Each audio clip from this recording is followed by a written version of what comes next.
Olá, meus amigos, minhas amigas, mais uma quarta-feira em honra a São José. Hoje a gente vai falar um pouquinho sobre a educação e a infância de Jesus. Vamos lá, vamos até a oração? Em nome do Pai, do Filho e do Espírito Santo. Amém. Vou ler só um trecho do Evangelho de hoje. Está lá em João, no capítulo 1, versículo 45. Filipe encontra Natanael. Ele diz: Encontramos aquele de quem escreveram Moisés na lei e os profetas, Jesus, o filho de José de Nazaré. Perguntou-lhe Natanael: De Nazaré pode sair algo de bom? Filipe lhe disse: Vem e vê. Palavra do Senhor, graças a Deus. Pessoal, o evangelho de hoje traz aí, né, Natanael, porque hoje é dia de São Bartolomeu. Natanael antes da conversão e depois da conversão se tornou um dos apóstolos, o Bartolomeu, que acompanhava Jesus. E aqui, nesse evangelho, fica muito claro, parece aqui, né, um desprezo pela Nazaré, pela cidade ali da Galiléia. Para confirmar isso, eu peguei um trecho aqui em João também, no capítulo 7, versículo 41, em que depois que Jesus já está na vida pública, né? Ou seja, aqui Jesus estava iniciando a vida pública, pegando os primeiros discípulos, ali vai a Natanael, né? Filipe, Pedro, Tiago, João.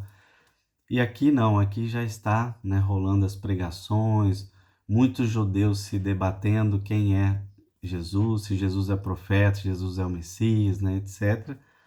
E rolam discussões como essa aqui, ó. Diziam outros: é esse o Cristo? Mas alguns diziam: porventura pode o Cristo vir da Galiléia? A Escritura não diz que o Cristo será da descendência de Davi e virá de Belém, a cidade de onde era Davi? Produziu-se uma cisão entre o povo por sua causa. Ou seja, pessoal, um desprezo aqui pela cidade, né, novamente ali de Nazaré da Galiléia. Então, por que isso? Esse é o primeiro ponto aqui que eu anotei para trazer. Existe uma certa surpresa pela vida de Jesus ter sido em Nazaré. Tanto é que lá no início, os cristãos, né, ficaram identificados como os nazarenos, ou seja, que acompanhavam, seguiam Jesus Nazareno, Jesus de Nazaré, né? E ali, pessoal, haviam, digamos assim, províncias, né? Uma província Galiléia, outra província Judéia. Nessa província da Judéia, tinha ali Belém, né, Jerusalém, e na província de Galiléia, a cidade de Nazaré, muitas outras cidades, né? Se a gente, enfim, comparar como hoje, seria como estados diferentes, né? Sei lá, Rio de Janeiro, São Paulo, então são estados ali, naquela época, a Galiléia e a Judéia como províncias diferentes em muitas cidades, né? E por que que havia, primeiro ponto, né? Esse desprezo pela cidade de Nazaré. Bom, primeiro porque nas escrituras não se falava de Nazaré, né?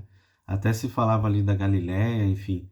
Mas Miqueias, né, o profeta Miqueias fala muito claro e outras passagens também que Jesus viria, né, da descendência de Davi, mas da cidade de Belém.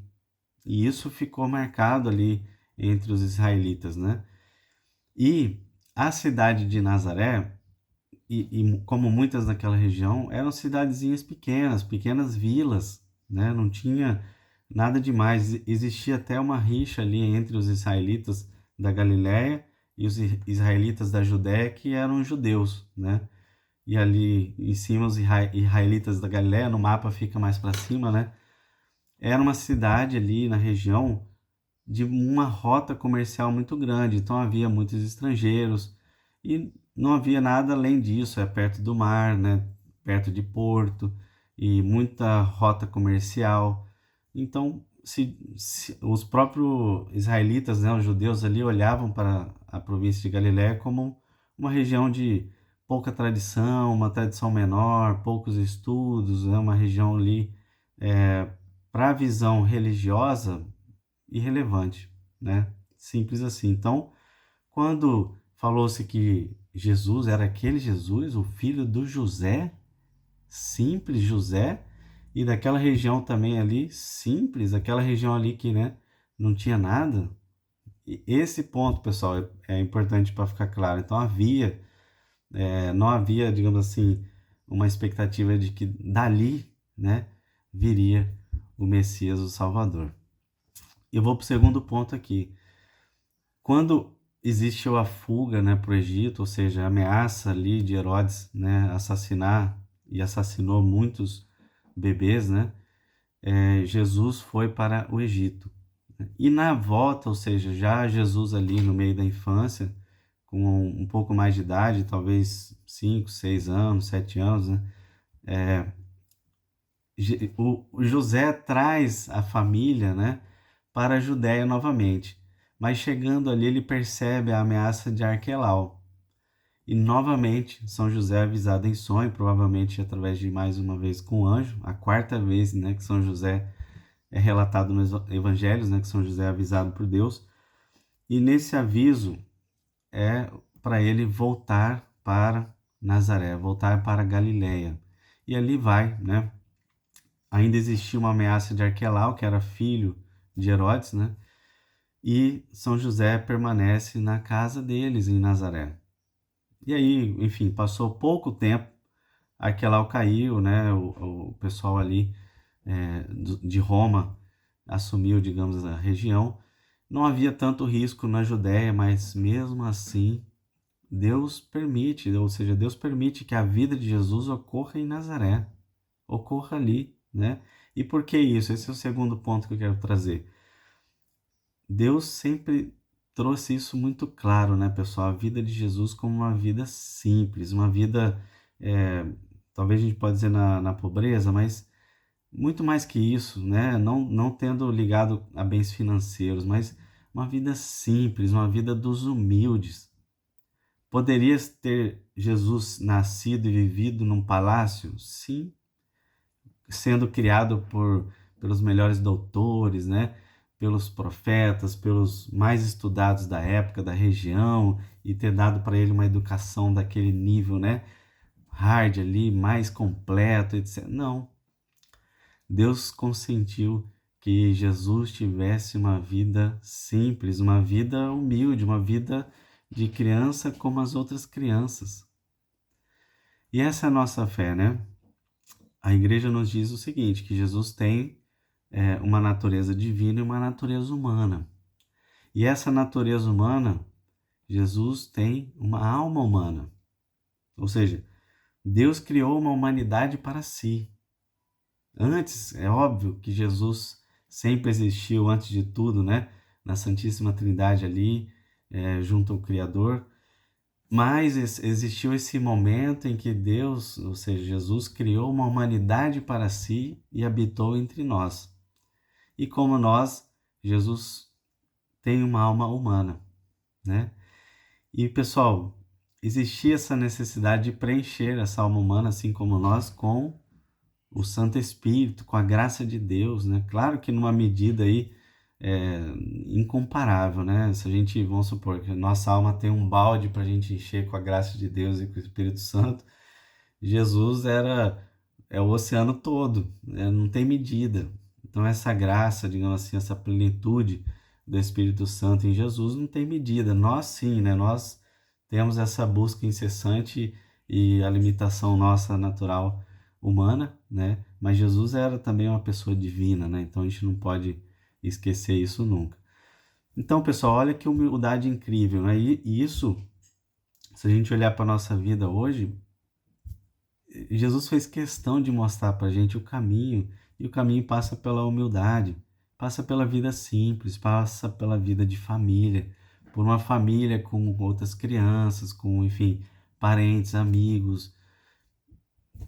É isso, né? Bem simples assim. Então, esse exemplo de Jesus é muito importante.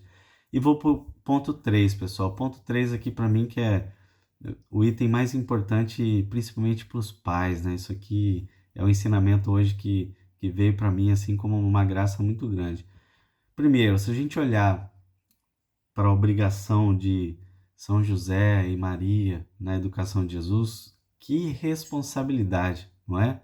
Meu Deus do céu, que responsabilidade Deus colocou na mão de José e Maria, educar Jesus, né? Imagina ali que sendo uma criança, enfim, vivendo entre outras crianças comuns, né?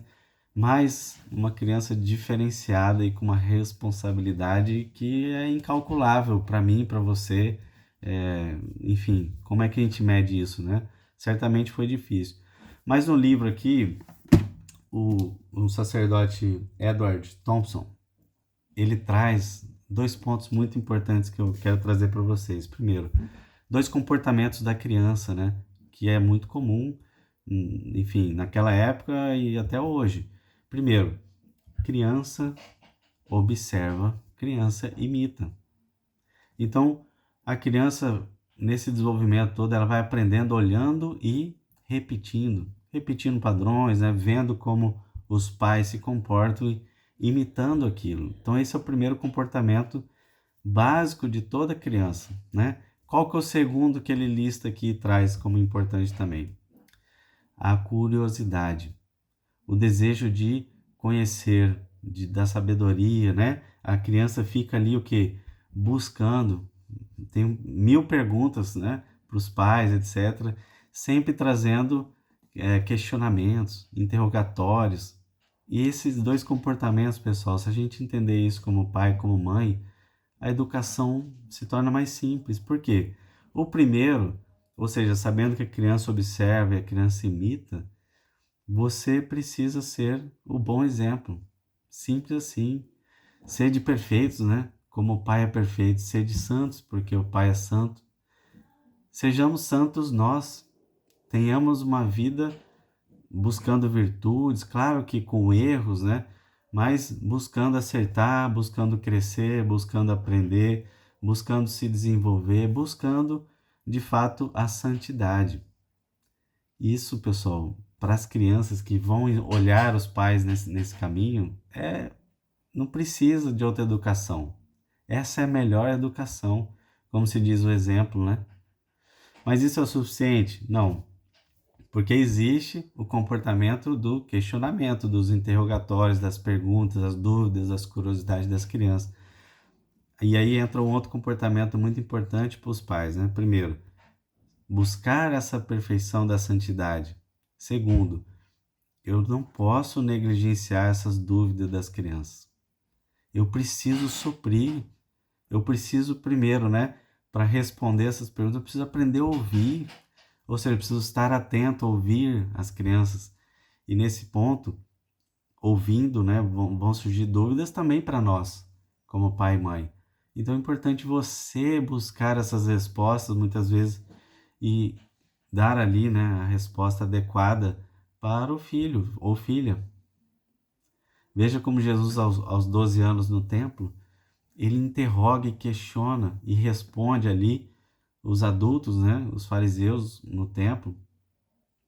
É assim a criança. Vai interrogar, vai questionar e vai ser necessária uma resposta. Não dá para ignorar isso. Então faz parte da educação do pai e da mãe dar uma resposta adequada para isso, né? Então, pessoal, deixo esses dois pontos aqui muito importantes, né? Para a educação e para a vida de infância, né? Primeiro, os pais precisam buscar a santidade como fonte principal de educação também, né? E o segundo, sabendo dessa curiosidade, do todo interrogatório que é normal da criança, precisamos dar a resposta adequada. E aí, trago aqui, por exemplo, dentro da nossa igreja, né, o catecismo. Como é importante os católicos conhecerem o catecismo, educarem na fé, na visão correta da igreja, na visão correta do Cristo. Se não, pessoal, eles vão perguntar, eles vão tirar dúvidas e vão interrogar e vão encontrar respostas no mundo. Esse é o grande risco. Mas aqui não estou falando da educação matemática, enfim, física, química, português. Não, pessoal, estou falando aqui da educação de valores, da educação de caráter, da educação ali da pessoa ter virtudes, né? Como é que você define caráter de uma pessoa? Vem de berço, né? Como a gente diz aí, popularmente? Vem de berço, vem de casa. E se não vier em casa, vai aprender no mundo, com certeza de maneira errada, de maneira equivocada. Amém? Então, exemplo aqui de São José e de Maria, a vida em Nazaré, a vida simples, a vida santa da Sagrada Família, uma vida humilde, né? Mas uma vida extremamente virtuosa, cheia da graça de Deus, cheia da presença do Espírito Santo. E é isso que a gente precisa buscar na nossa vida. Não se preocupar, digamos assim, com grande luxúria, glamour, né?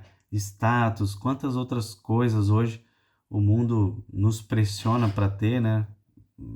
Em família, e é terrível, pessoal. E quando a gente olha a família de Nazaré ali como modelo, a Sagrada Família, a gente vê que o essencial são poucas coisas, né? E a gente tem que passar isso não despercebido, né? Passar isso com grande atenção ao essencial. Amém? Vamos fazer aqui nossa oração em honra a São José. Ato diário de consagração a São José. Ó meu Pai, meu guardião, eu me ofereço todo a vós, e em prova da minha devoção vos consagro neste dia os meus olhos, meus ouvidos, minha boca, meu coração e todo o meu ser, sem reservas. E como assim sou vosso, ó bom Pai, guardai-me e defendei-me como bem e propriedade vossa. Amém. Memorária São José. Lembrai-vos, ó castíssimo esposo da Virgem Maria, que nunca se ouviu dizer que algum daqueles que têm recorrido à vossa proteção, implorado a vossa assistência e reclamado o vosso socorro, fosse por vós desamparado. Animado eu, pois, com igual confiança, a vós recorro, ó Pai espiritual, e imploro a vossa proteção. Não rejeiteis as minhas súplicas, ó Pai adotivo do Redentor, mas dignai-vos de as ouvir propiciamente, de me alcançar o que vos rogo. Amém. Ladainha de São José. Senhor, tem de piedade de nós. Jesus Cristo, tem de piedade de nós. Senhor, tem de piedade de nós. Jesus Cristo, ouvi-nos. Jesus Cristo, atendei-nos. Deus, Pai dos céus, tem de piedade de nós. Deus, Filho Redentor do mundo, tem de piedade de nós. Deus, Espírito Santo, tem de piedade de nós. Santíssima Trindade, que sois um só Deus, tem de piedade de nós. Santa Maria, rogai por nós. São José, rogai por nós. Ilustre Filho de Davi, rogai por nós. Luz dos patriarcas, rogai por nós. Esposo da Mãe de Deus, rogai por nós. Casto guarda da Virgem, rogai por nós. Sustentador do Filho de Deus, rogai por nós. Zeloso defensor de Jesus Cristo, rogai por nós. Chefe da Sagrada Família, rogai por nós. José Justíssimo, rogai por nós. José Castíssimo, rogai por nós. José Prudentíssimo, rogai por nós. José Fortíssimo, rogai por nós. José Obedientíssimo, rogai por nós. José Fidelíssimo, rogai por nós. Espelho de paciência, rogai por nós. Amante da pobreza, rogai por nós. Modelo dos trabalhadores, rogai por nós. Honra da vida de família, rogai por nós. Guarda das virgens, rogai por nós. Sustentáculo das famílias, rogai por nós. Alívio dos miseráveis, rogai por nós. Esperança dos doentes, rogai por nós. Patrão dos moribundos, rogai por nós. Terror dos demônios, rogai por nós. Protetor da Santa Igreja, rogai por nós. Cordeiro de Deus, que tirai os pecados do mundo, perdoai-nos, Senhor. Cordeiro de Deus, que tirai os pecados do mundo, ouvi-nos, Senhor. Cordeiro de Deus, que tirai os pecados do mundo, tende piedade de nós. Ele constituiu o Senhor de sua casa e fê-lo príncipe de todos os seus bens. Oremos. Ó Deus, que por inefável providência vos dignastes escolher a São José, por esposo de vossa Mãe Santíssima, concedei-nos, vô-lo pedimos, que mereçamos ter por intercessor no céu aquele que veneramos na terra como protetor. Vós que viveis e reinais por todos os séculos dos séculos. Amém. Com essa oração, com a leitura do Evangelho hoje, que nosso Senhor visita a nossa casa com a presença de São José, Maria, e nos traz a bênção de Deus, em nome do Pai, do Filho e do Espírito Santo. Amém. Fiquem em paz, meus amigos.